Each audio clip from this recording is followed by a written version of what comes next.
En el nombre del Padre, y del Hijo, y del Espíritu Santo. Amén. Dios te salve María, llena eres de gracia, el Señor es contigo. Bendita tú eres entre todas las mujeres, y bendito es el fruto de tu vientre Jesús. Santa María, Madre de Dios, ruega por nosotros pecadores, ahora y en la hora de nuestra muerte. Amén. Ave María Purísima, sin pecado concebida. Sin pecado concebida. En el nombre del Padre, y del Hijo, y del Espíritu Santo. Amén.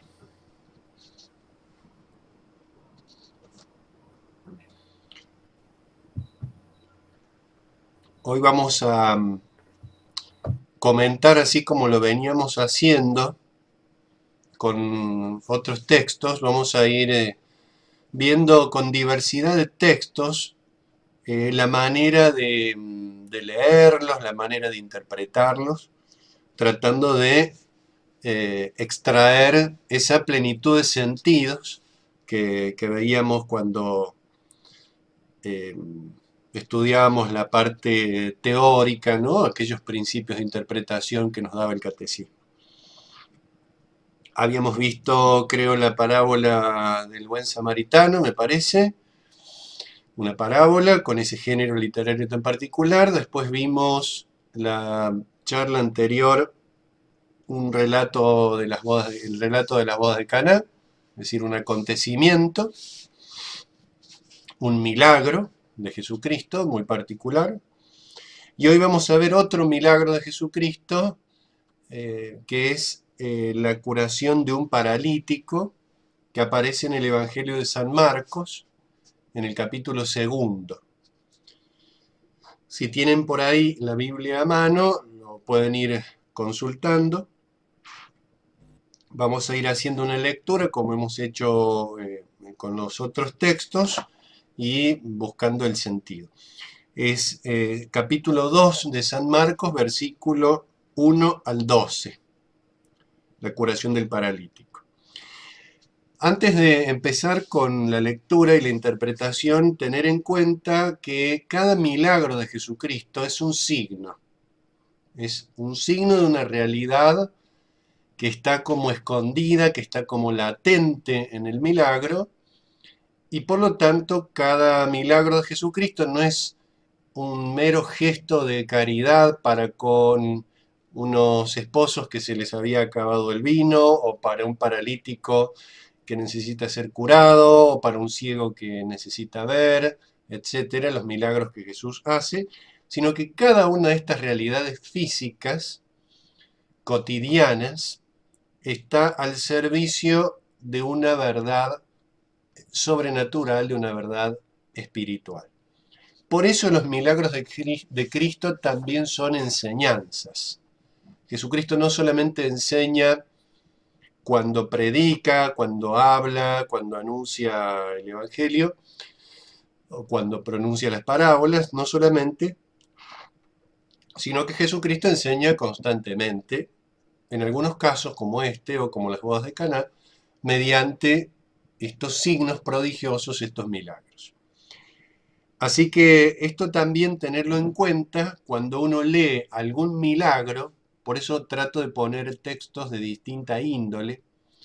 Cuando uno lee algún milagro en el Evangelio, preguntarse cuál es su significado, no quedarse simplemente en esa manifestación de caridad, de misericordia, de compasión que Jesucristo tiene con un paralítico, con un ciego, con alguien que tiene alguna enfermedad, con un leproso, etcétera, sino que cada tipo de milagro, cada clase de milagro nos está enseñando algo. Así que es un principio para tener en cuenta cuando uno va leyendo el Evangelio y lee los milagros, a ver qué me querrá enseñar. Así que vamos a intentar, bajo esa perspectiva, entender este milagro de la curación del paralítico, que en el enunciado que hace San Marcos es un milagro que tiene cierta complejidad. No se reduce a Jesucristo curando un paralítico y punto, sino que tiene todo un contexto, toda una situación que tiene cierta complejidad. porque la enseñanza también que nos va a dar es muy importante. Es lo que vamos a intentar ver. Los versículos 1 al 12, yo los dividiría. También a veces dividir el texto puede ayudar a comprenderlo. Hay que ver por qué uno lo divide, por qué uno separa esas partes que tiene un relato. Pero yo personalmente lo dividiría en 4 partes. Los versículos 1 y 2, la primera parte, ahora vamos a ver por qué. 1 y 2, la primera parte. Los versículos 3 al 5, la segunda parte. Los versículos 6 al 11, la tercera parte. Y finalmente el versículo 12, la cuarta parte.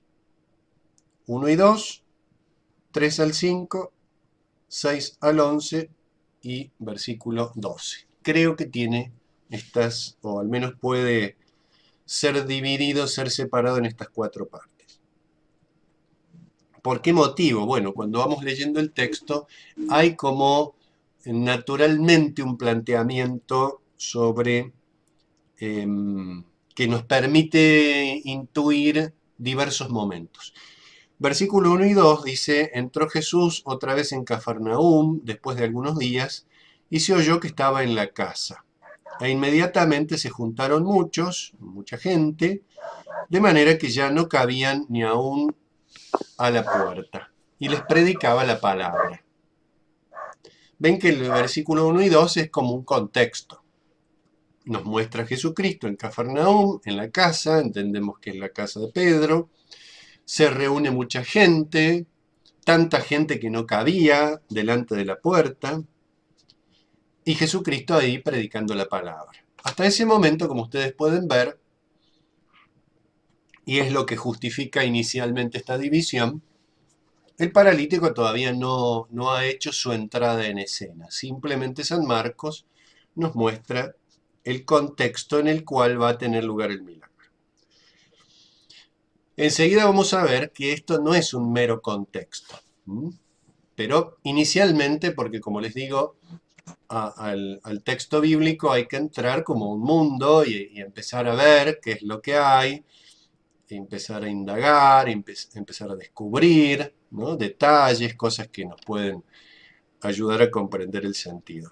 Y digamos, una lectura cada vez más profundizada. Uno puede hacer inicialmente una lectura así más rápida para ver básicamente la estructura que tiene y después ir buscándole sentido.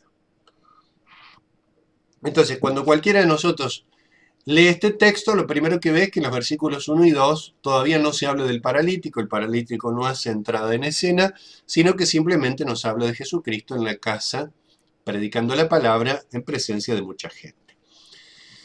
Recién en el versículo 3 entra en escena el paralítico. Vinieron a él unas personas trayendo un paralítico que era cargado por 4. Vienen 4 personas cargando el paralítico con una camilla, el paralítico sobre una camilla. Como no podían acercarse a él a causa de la multitud, hacen ese boquete en el techo, lo suben al techo, lo bajan por allí y lo ponen frente a Jesucristo. Y Jesús, versículo 5, al ver la fe de esos hombres, le dice al paralítico, hijo, tus pecados te son perdonados. Acá terminaría la segunda parte. ¿Por qué digo que termina una segunda parte? Porque vemos que entra en escena el paralítico y de pronto hay una primera resolución. Se resuelve el problema cuando Jesús dice, hijo, tus pecados te son perdonados.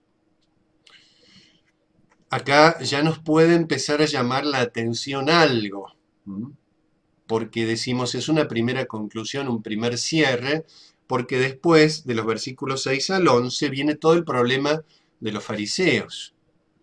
Los fariseos miran eso, versículo 6, y entonces pensaban en sus corazones, este está blasfemando, no puede perdonar los pecados sino solamente Dios, y Jesucristo, para mostrarles que Él puede perdonar los pecados, cura al paralítico y le dice, levántate y anda, levántate y camina. Esa es la tercera parte. Frente a la murmuración de los fariseos, Jesucristo recién ahí hace el milagro. Fíjense, es algo bastante particular. Parece que Jesucristo hace el milagro solamente por, o a causa, o mejor dicho, con ocasión de la murmuración de los fariseos. Estaban ahí sentados contemplando. Después que el paralítico se levanta, toma su camilla y empieza a caminar, versículo 12 nos dice, se levantó enseguida, etc. Todos se asombraron, glorificaron a Dios, nunca vimos nada igual. Y allí termina el pasaje. Así que la cuarta parte es la efectividad de la obra de Cristo curando al paralítico y la admiración de todos los que estaban allí presentes frente a este milagro.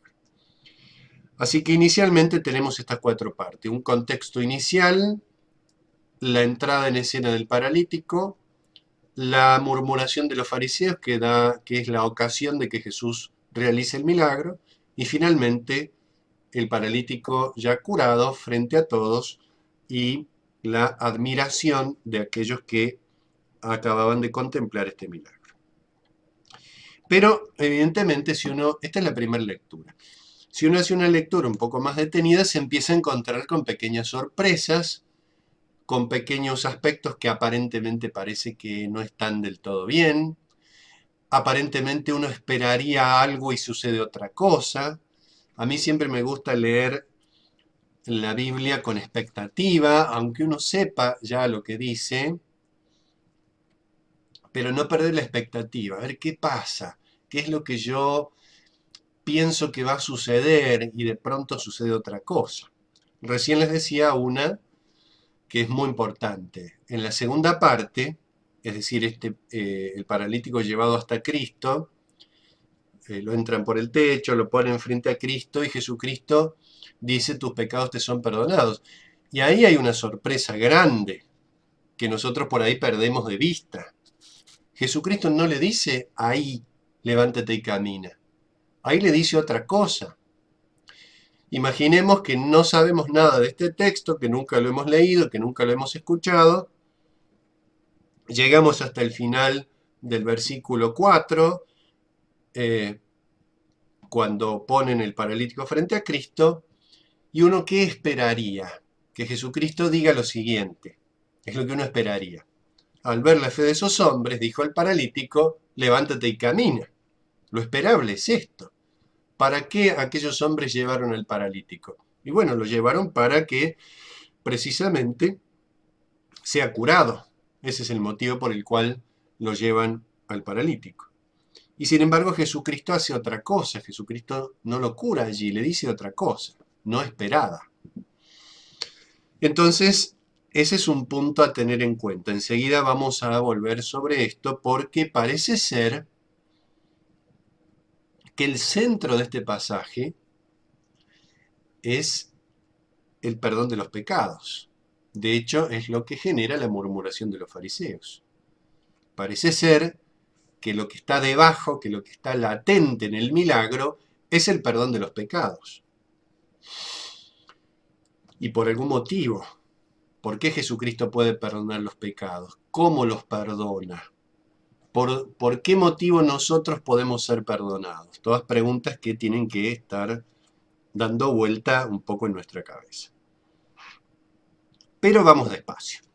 Vamos a ver la primera parte. Jesús en Cafarnaúm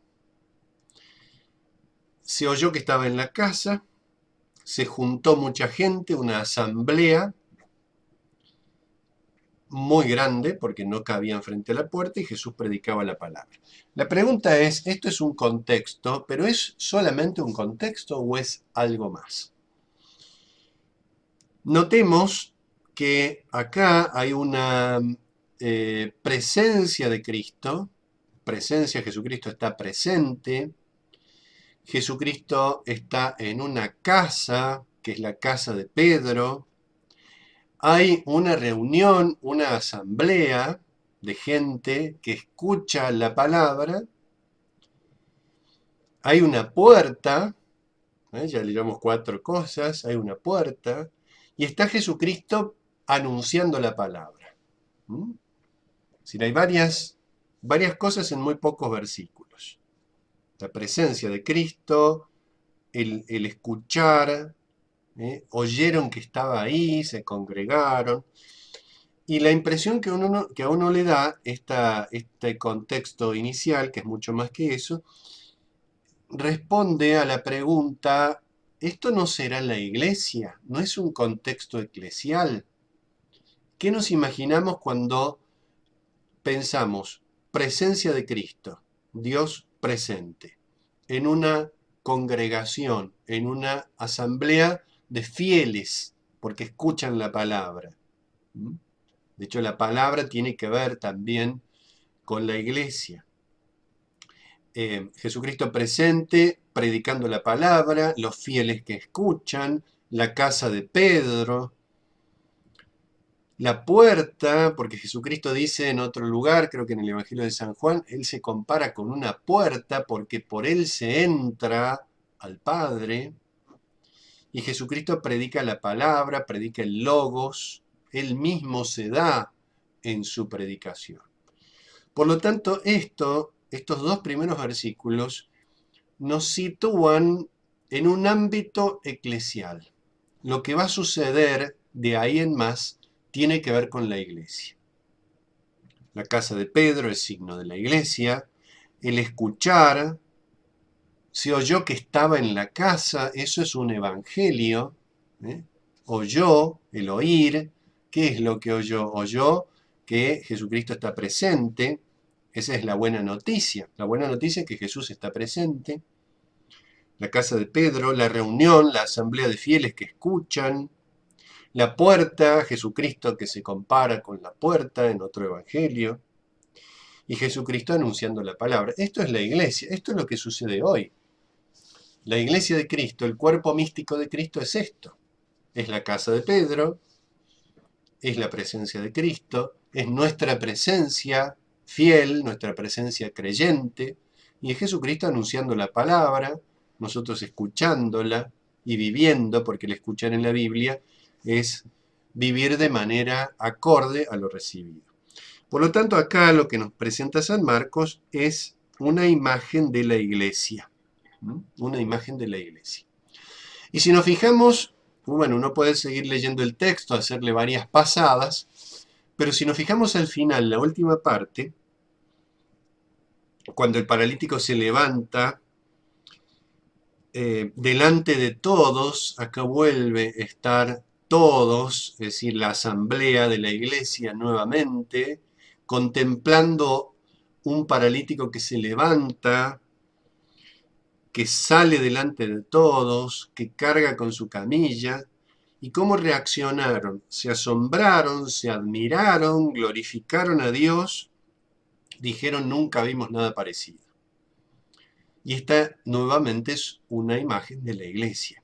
O sea, la tarea de la iglesia es admirarse, es glorificar a Dios, es admirarse por su obra, es hacerle constar al mundo que nunca sucedió nada igual. Todos aquellos largos siglos del Antiguo Testamento esperaron este momento. Entonces acá sucede algo mucho más admirable que la curación de un enfermo. Y en la iglesia también.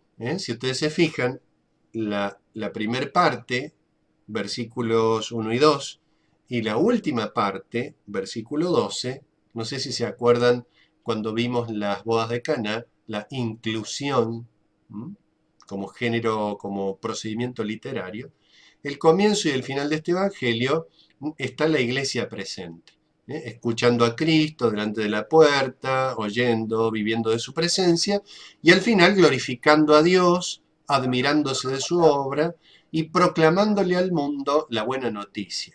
Esto nunca ha sucedido, esto es algo glorioso, esto es algo digno de ser tenido en cuenta. Acá pasó algo mucho más importante para el mundo entero de lo que aparentemente nosotros pensamos. Entonces el marco es eclesial. Todo lo que sucede adentro tiene que ver con la iglesia. y la iglesia constitutivamente es el cuerpo místico de Cristo.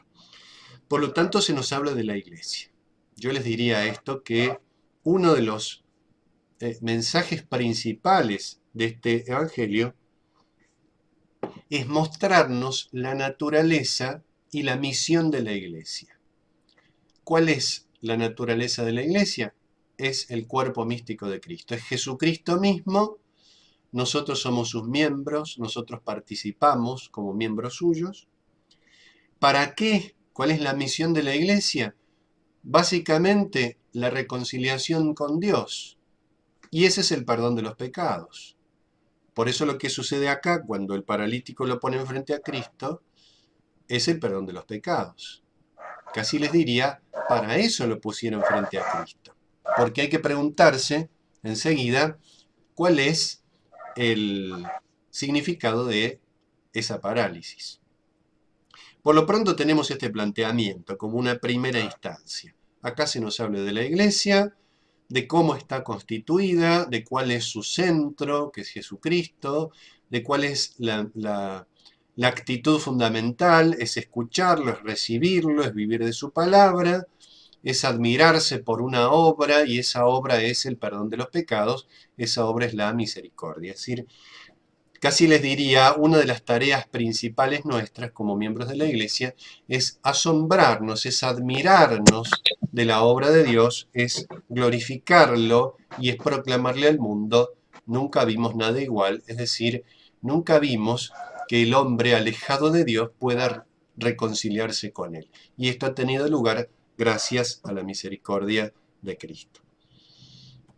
Bueno, pero siendo esto así, tenemos que preguntarnos por los detalles. ¿Por qué hay un paralítico? ¿Por qué lo llevan hasta Cristo? ¿Por qué Cristo le dice eso? ¿Por qué reacciona frente a las murmuraciones de los fariseos? Bueno, lo primero que podríamos preguntarnos, no sé si se acuerdan que yo les decía que un texto bíblico, un texto tiene muchas puertas, se puede entrar por diversas puertas para contemplar lo que hay adentro. Una puerta de entrada grande es esta, la noción de iglesia, está desde el versículo primero planteado. Otra puerta es preguntarnos, si uno lo quisiera leer así, bueno, ¿esto qué es? La curación de un paralítico, perfecto, pero ¿qué significa espiritualmente o simbólicamente la parálisis?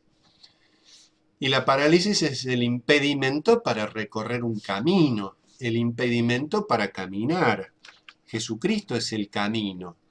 Jesucristo se identifica con la puerta, pero Jesucristo es el camino. Y por lo tanto la parálisis es un impedimento para recorrer un camino. ¿Cuál es ese camino? Es el camino que nos lleva al Padre Celestial, es el camino de la salvación. La parálisis nos impide recorrer, nos obstaculiza recorrer el camino que nos conduce a la patria del cielo. Pero acá vemos otra cosa más. El paralítico no puede ir hacia Cristo por sus propias fuerzas. Necesita que lo lleven. Y acá es donde tiene importancia estos 4 hombres que lo llevan al paralítico. A mí me gusta ver en esta imagen, es como una procesión, ¿no? Llevar a un paralítico en la camilla hacia Jesucristo para ponerlo a sus pies. Jesucristo es el que dice: tus pecados te son perdonados. Jesucristo es lo central en la historia de la salvación, y Jesucristo es la plenitud del Antiguo Testamento. No sé si recuerdan ustedes, yo hago referencia a lo que hemos ido viendo, cuando hablábamos de las bodas de Caná, cuando la Virgen dice no tienen vino, es la sangre de la antigua alianza que se ha terminado, y el vino nuevo es la sangre de la nueva alianza, capaz de perdonar pecados. ¿Podríamos preguntarnos algo similar acá? Yo creo que sí. Yo creo que estos 4 hombres que llevan al paralítico hacia Cristo es una imagen del Antiguo Testamento. El Antiguo Testamento, los justos del Antiguo Testamento, las instituciones, los sacrificios, el sacerdocio, la ley, los profetas, todo el Antiguo Testamento, ¿qué hace? Contempla al hombre herido por el pecado, pero no puede curarlo. Ese es el gran problema del Antiguo Testamento. no puede curarlo.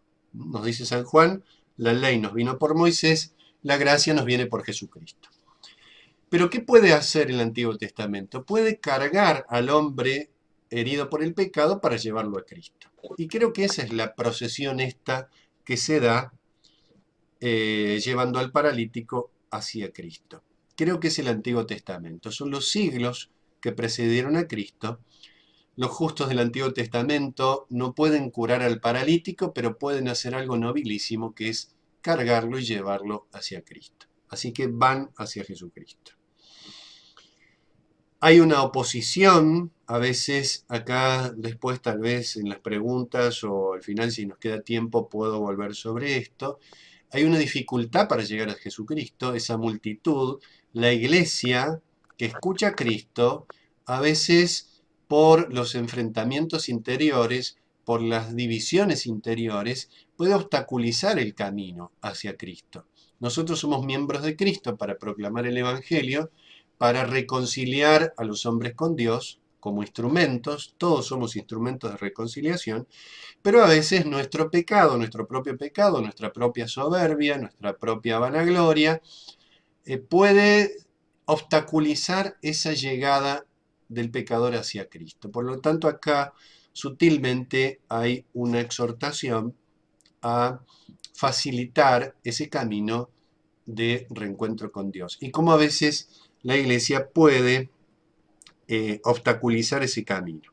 Podemos, con nuestros pecados, porque esto sucede a veces de manera más clara, a veces menos, pero siempre nuestros pecados tienen esto de obstaculizar, de impedir, de dificultar, y así nuestras buenas obras, sean vistas o no, sean reconocidas o no, facilitan el acceso de todos, de los pecadores, y de nosotros mismos en primer lugar, que también lo somos, hacia Cristo. Por este motivo, cuando el paralítico llega a Cristo, Jesús no le dice inmediatamente levántate y camina, sino hijo, tus pecados te son perdonados. Porque en este sentido simbólico, para eso lo llevaron. ¿Para qué el Antiguo Testamento llevó a la humanidad hacia Cristo? Porque Cristo es el único que puede perdonar pecados. Y entonces, por eso esta es una primer conclusión del milagro. Imprevista, porque uno esperaba la curación física y lo que hace Jesucristo es la curación espiritual. Porque para eso, nosotros que todos tenemos algo de parálisis espiritual, para eso vamos a Cristo, para que nos cure la parálisis espiritual.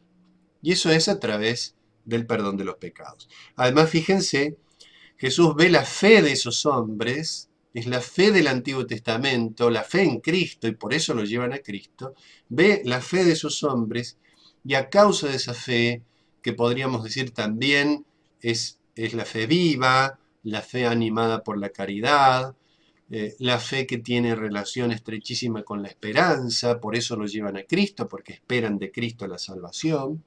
Al ver eso, Jesucristo dice, hijo, la palabra esta es muy importante porque al perdonarle los pecados lo constituye en hijo.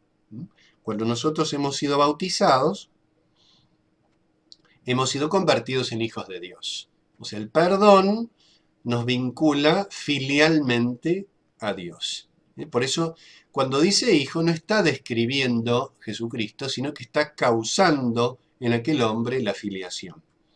Porque le está perdonando los pecados. Lo está reconciliando con el Padre Celestial, lo está reconciliando con Dios. Y este es el mayor milagro. Realmente este es el mayor milagro. El perdón. La misericordia efectiva, el amor que redime, el amor que rescata. Ese es el mayor milagro. ¿Qué sucede después? Los fariseos generalmente, una de las cosas que más les molesta es la misericordia. Porque los fariseos, en definitiva, consciente o inconscientemente, se convierten en ministros del gran enemigo de la salvación, que es el demonio. Lo que el demonio no quiere es la reconciliación del hombre con Dios. Y como esa reconciliación asume la forma de la misericordia, los fariseos siempre se molestan con la misericordia de Cristo. Acá lo que a ellos les preocupa no es esa supuesta blasfemia, que no es tal, sino les molesta la misericordia porque le molesta la reconciliación con Dios. Y por ese motivo murmuran. Y Jesucristo, viendo los corazones, contemplando los corazones, esos corazones que murmuran, que ya en el Antiguo Testamento murmuraban, uno ve todas las murmuraciones contra Moisés previas y posteriores a la liberación de la esclavitud en Egipto. Cuando Moisés va enviado por Dios a liberar a su pueblo, Israel se enoja con Moisés. Una vez que lo libera, lo lleva por el camino del desierto, Israel constantemente murmura contra Moisés. Le molesta la misericordia. Israel prefería la esclavitud en Egipto que la libertad que lo conducía a Canaán, signo de la patria del cielo. Israel prefería la parálisis, por así decirlo, en Egipto, que recorrer el camino hacia la patria del cielo. Esto está expresado en estas murmuraciones de los fariseos. Acá hablamos de los fariseos, podemos hablar de los fariseos de ese tiempo, podemos hablar del fariseísmo como actitud perversa, religiosa, como una religiosidad pervertida, actual también, dentro y fuera de la iglesia, es el espíritu del mundo que se resiste a la misericordia, que se molesta por la presencia de Dios, y esto hoy lo vemos extendido por todas partes. Es un mundo que no quiere saber nada con Dios, un mundo que no quiere caminar hacia Dios, un mundo que está enfermo y no quiere ser curado, y que se molesta por aquellos que sí queremos esa curación del alma. Así que acá San Marcos nos sitúa en un ámbito de mucha oscuridad, que es la iniquidad, este misterio de iniquidad del pecado, de la oscuridad del pecado, de la rebelión contra Dios, de la resistencia a la gracia, de la agresión contra la misericordia. Esto está presente y Jesucristo, ¿qué hace? Jesucristo va a poner luz en medio de esa tiniebla. Recordemos que los fariseos son aquellos que fundamentalmente llevan a Cristo a la cruz. Jesucristo lo crucifican básicamente porque los fariseos influyen, inciden en los israelitas, inciden en Pilatos, en el Sanedrín, en las diversas instancias que va a llevar a Cristo a la cruz. De hecho, fíjense que una de las cosas que los acusadores, los falsos testigos contra Cristo dicen, este ha blasfemado. Una de las notas distintivas de la acusación en el juicio inicuo, injusto, injustísimo contra Cristo es, este ha blasfemado. No necesitamos ya testigos. ¿Ven la acusación de blasfemia? Porque siendo hombre te haces Dios, así le dicen. Siendo hombre te crees Dios. Y esto está presente acá. Por lo tanto, ya ahí hay un punto de enganche con la pasión. ¿Se acuerdan que lo hacíamos en las bodas de Caná? Bueno, acá también se nos habla de la pasión. Está la acusación de blasfemia.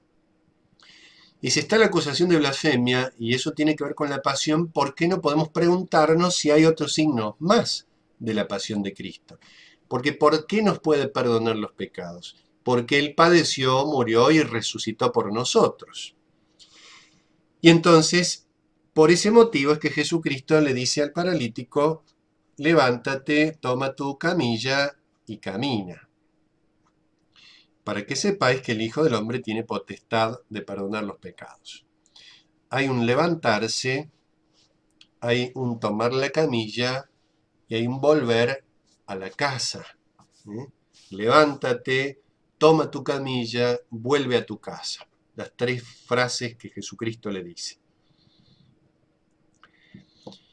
Y esto obviamente es la curación física, pero la pregunta es si esto tiene alguna relación con la pasión de Cristo. Y si lo pensamos un poco, el levantarse es un verbo de resurrección. Levantarse es resucitar, no solamente ponerse de pie. Y entonces podríamos decir que lo que hace Jesucristo con el paralítico al perdonarle los pecados es lo que hizo con nosotros. Estábamos muertos por el pecado y hemos vuelto a la vida. Al volver a la vida, nos podemos encaminar hacia nuestra casa. Dice, vuelve a tu casa, vete a tu casa. ¿Cuál es nuestra casa? La pregunta que nos tenemos que hacer. No es solo donde vivimos ahora. Nuestra casa es la casa del Padre, nuestra casa es el cielo. Entonces, esto que Jesús le dice al paralítico es la curación física en primer lugar, por supuesto. En segundo lugar, es una manifestación de la redención, de la cual nosotros participamos. Esto nos lo dijo a nosotros el día de nuestro bautismo. Esto nos lo dice a nosotros cuando nos reconciliamos con Dios en la confesión. Esto nos lo dice a nosotros cada día de nuestra vida, cuando hacemos buenas obras. Levántate, vuelve a tu casa. Resucita, es decir, cobra vida nueva, una vida que te permita pasar precisamente de esa oscuridad a la luz, de esas tinieblas del pecado a la gracia, y volver a nuestra casa. Es decir, hay una imagen eclesial acá que es la iglesia en camino de retorno al Padre Celestial. Recordemos también eso, no solamente estamos yendo hacia Dios, sino que estamos volviendo. ¿Por qué? Porque el pecado nos alejó y la gracia nos aproxima. Nuestro peregrinar por este mundo es un retorno, es una vuelta. Esto lo tenemos también, si lo queremos ver, en el Antiguo Testamento. Israel es liberado de la esclavitud en Egipto y va hacia la Tierra Santa, va hacia Canaán. Pero en realidad lo que está haciendo no es yendo, es volviendo. ¿Por qué? Porque Canaán es la tierra que Dios le había dado en herencia a Abraham. Después se fue a Egipto y después retorna el pueblo de Dios. Así que el camino por el desierto es un camino de retorno, un camino de regreso, el nuestro también, y por eso Jesucristo acá le dice a este hombre, levántate, resucita, cobra vida nueva, para que puedas así volver a tu casa. Y nosotros no tenemos que olvidarnos de nuestra condición de redimidos. Creo yo, aunque no estoy del todo seguro, que ese puede ser el signo de la camilla, porque este es un detalle muy, muy exquisito que tiene acá San Marcos. Jesucristo le dice a aquel hombre, levántate, toma tu camilla y vuelve a tu casa. Es decir, que vuelva con la camilla. No es que el hombre simplemente se puso de pie y volvió, sino que volvió cargando con la camilla. Es difícil por ahí de interpretar ese gesto, ese signo, pero a mí me gusta pensarlo. ¿Qué significa la camilla? ¿Qué le recuerda al hombre esa camilla? Le recuerda su condición anterior, le recuerda de dónde salió, le recuerda de dónde fue redimido. La camilla es el signo más evidente de su enfermedad anterior. Y por eso es como si Jesucristo le dijera, y a nosotros también, ya tienes una vida nueva, ya eres hijo de Dios, ya estás en camino de retorno, pero nunca te olvides de dónde has salido, nunca te olvides de la misericordia, nunca te olvides de la sangre de Cristo que te ha rescatado. Y por eso, tal vez esa camilla significa esto, ¿no?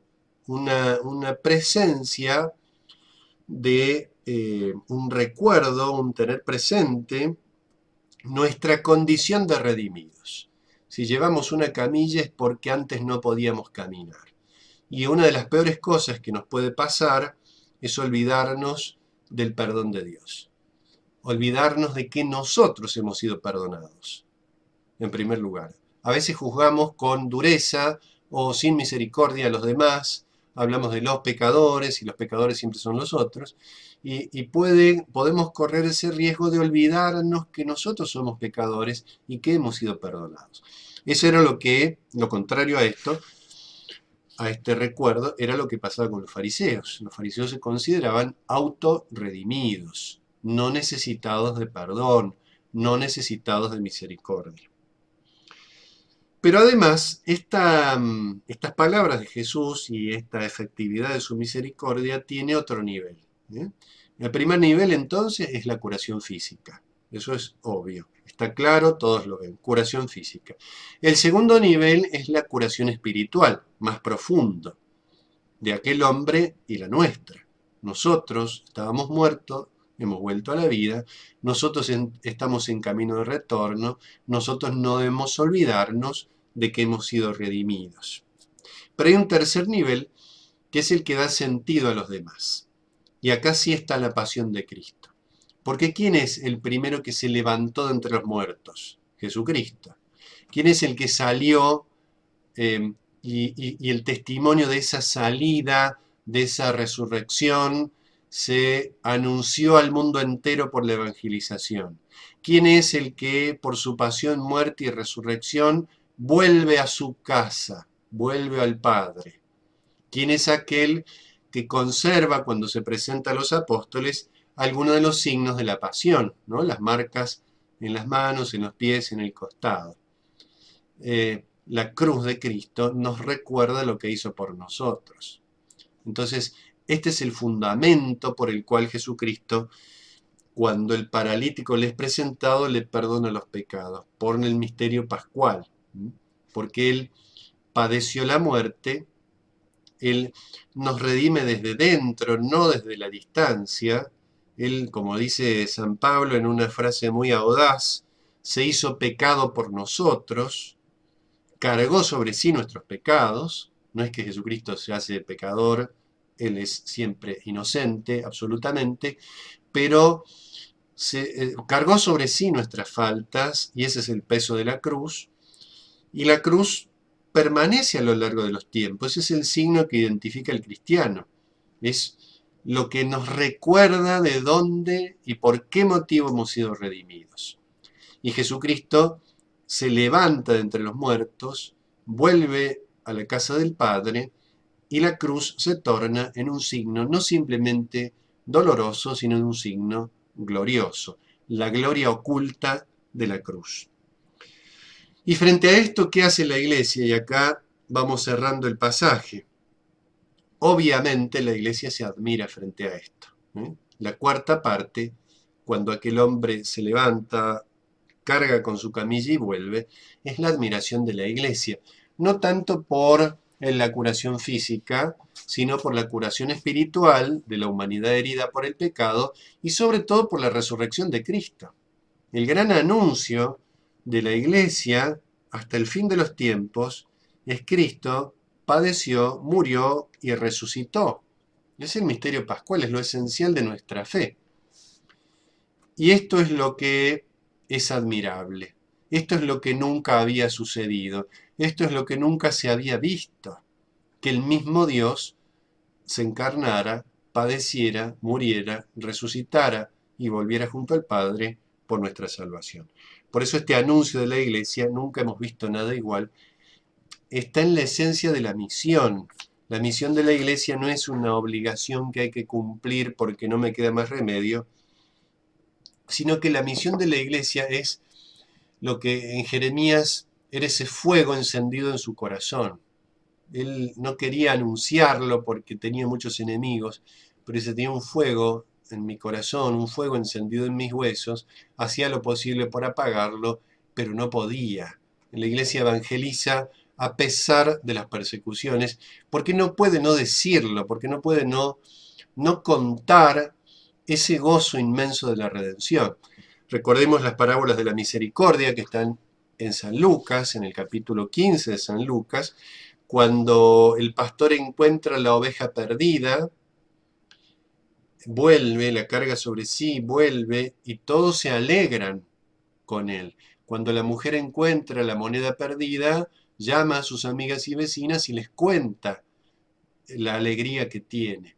Y esto debe ser, me parece a mí, y es un aspecto que tiene que ver con el sentido moral en este texto, el sentido bíblico moral, que es la necesidad que tenemos de darnos cuenta del tesoro que tenemos, de darnos cuenta de la maravilla que Dios ha obrado en nosotros. ese es el verdadero fundamento de la alegría cristiana. Y como, por decirlo de alguna manera, uno está tan contento con lo que ha pasado, uno está tan contento con lo que Dios ha hecho con uno, que no puede no contárselo a otro, que no puede no decírselo. Esa es la iglesia, verdaderamente la iglesia evangeliza por este motivo, por el gozo que experimenta frente a la redención, que la lleva a buscar la manera de que los demás también experimenten ese mismo gozo. Pero nunca vamos a lograr que los demás eh, se reconcilien con Dios si nosotros mismos no nos damos cuenta de ese tesoro que tenemos. Si nos da más o menos lo mismo. Por eso acordarnos siempre de esa camilla, que en definitiva es el recuerdo, el tener presente siempre en nuestra alma ese gozo de haber sido redimidos, de dónde salimos, de dónde fuimos rescatados. Este es un poco el contenido de sentidos bíblicos que tiene. Como vemos, tenemos un sentido alegórico, bueno, tenemos un sentido literal primero, que es concretamente la curación del paralítico frente a las murmuraciones de los fariseos, una demostración de que Jesucristo es el Dios verdadero, que perdona los pecados, sentido literal. Después tenemos el sentido alegórico, espiritual alegórico, que es descubrir a Cristo detrás en la simbología profunda de este acontecimiento. Tenemos el sentido moral, que es este que les decía recién, ese gozo que debemos experimentar por lo que Dios ha hecho con nosotros y que nos lleva a obrar bien, que nos lleva a no obstaculizar, sino a facilitar la reconciliación con Dios, sentido moral, y también el sentido anagógico, que está expresado en vuelve a tu casa, porque en definitiva uno de los aspectos centrales también de este relato es nuestro camino de retorno a la patria celestial. Muchas gracias por la atención dispensada. No sé si quieren hacer alguna pregunta, alguna apreciación, y con gusto lo vamos conversando. Muchas gracias a usted, Padre, muchísimas gracias. No bueno, gracias por estar ahí yo también. Quisiera agregar sí. que me asombra bueno, lo maravilloso que es para nosotros como padres, que hasta nos perdona, nos espera y nos da tanta cosa, tanta maravilla. Y no fue así con los ángeles, ya que con los ángeles hizo el juicio, digamos, pronto, separó, lo mandó al infierno, a los espíritus malignos, y bueno, y quedaron con Dios los ángeles buenos. Pero para con nosotros es un amor de misericordia inconmensurable que admira, me hace admirar cada vez más, qué paciencia, qué amor, y nosotros tan ingratos, tan malos. Exacto, todo el tiempo de nuestra vida bueno, es tiempo de misericordia, todo el tiempo de nuestra vida, ¿no? El ángel toma la decisión en un instante de aceptación de la gracia o de rebeldía contra Dios, ¿no? Pero, bueno, es un mundo que nos excede y no podemos comprenderlo con toda claridad. Pero es interesante la apreciación porque en el fondo lo que hacemos es valorar que toda nuestra vida es tiempo de misericordia. Es una oportunidad repetida una y otra vez de reconciliarnos con Dios, ¿no? Toda la historia, no solo nuestra vida, sino la historia entera, hasta la segunda venida de Cristo, es tiempo de misericordia. Toda la historia de la humanidad, sí, todo. Exactamente. Como hijos de Dios. Para dar oportunidad, renovar la oportunidad de conversión. Bueno, sí, tenemos una tarea muy, digamos, responsabilidad como bautizados, que es hacer conocer a Jesús para que otros se salven. Exactamente. También. exactamente. Y eso, Así es. por supuesto, siempre con la iglesia. Claro, Porque Sol y Jesús, porque Sol y María, porque solo no podemos. exactamente, ¿no? Por eso este milagro está situado, como les decía al comienzo, en la iglesia, ¿no? En el cuerpo místico de Cristo, ¿no? Nunca separado de la iglesia, ¿no? En la iglesia.